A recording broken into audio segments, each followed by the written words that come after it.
And now, the rest of the story. In the schoolyards and back porches of America, long before the age of smartphones and streaming, children discovered a curious little rhyme that could reduce even the toughest playground bully to giggles. It went something like this.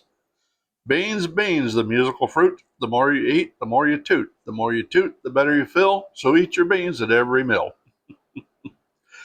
Harmless enough on the surface, silly even, but like so many things in life, the real story runs deeper, back through ancient kitchens, pioneer campfires, and the quiet wisdom of mothers who knew a thing or two about stretching a dollar and filling your bellies. Our tale begins not in some fancy laboratory, but thousands of years ago in the sun-baked fields of Central and South America. There, long before Columbus ever set sail, indigenous farmers were carefully tending the wild ancestors of what we now call the common bean. These humble legumes weren't just food, they were life itself. Protein when meat was scarce, nutrition that could sustain empires. The Aztecs, the Mayans, the Incas, they all revered them. Beans symbolized fertility, growth, even rebirth. In some cultures, they were buried with the dead to fuel the journey to the afterlife. In others, they were featured in rituals and folklore as symbols of hidden power. Fast forward to the Old World. When European explorers brought these new beans home, they mixed them with old traditions, lentils from Egypt, fava beans from the Romans. Peasants across Europe and the early American colonies leaned on beans heavily. Cheap, filling, reliable. Soldiers marched on them. Families survived winters because of them. But there was a catch, one that folks noticed almost immediately. You see, inside those innocent looking beans lurked certain complex sugars.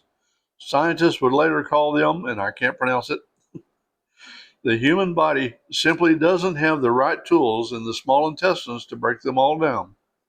So what happens? They travel on down to the large intestines, where trillions of helpful, if mischievous, bacteria throw a little fermentation party. Hydrogen, carbon dioxide, methane, and out comes the music.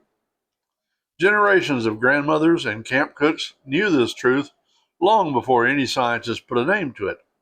They'd chuckle and pass along the same warning that eventually found its way into children's rhymes. The exact wording of our playground classic seems to have crystallized sometime in the early to mid 20th century. Folklorists have traced variations floating around schoolyards and summer camps, passed from kid to kid like a secret code.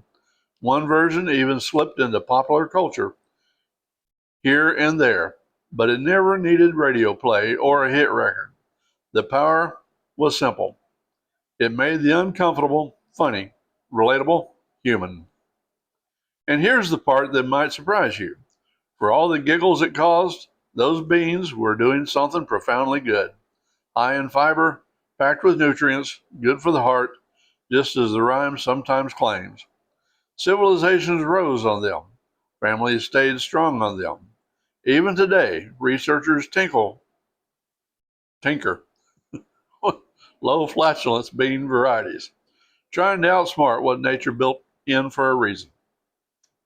So the next time you hear a child or an old timer reciting that cheeky verse, remember, it's not just potty humor, it's a tiny living piece of human history.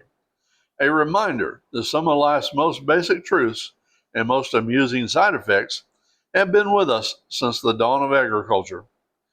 And now you know the rest of the story. Good day.